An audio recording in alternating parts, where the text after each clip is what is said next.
In this video, I'm going to show you how you can easily find your Instagram friends on Threads.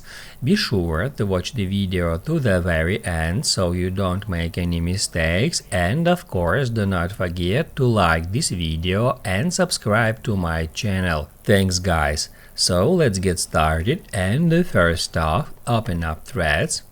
And then first off, we can easily search for our friends using search, and then at the search box we can just enter someone's Instagram username, because most likely they have the same username for Instagram and for Threads.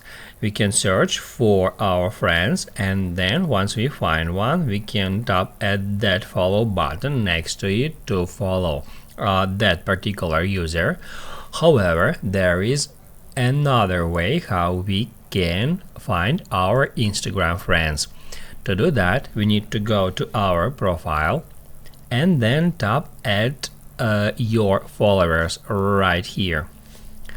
After that, we can tap at following, and then towards the top of the screen it says see others you are following on Instagram that you are not following on Threads yet.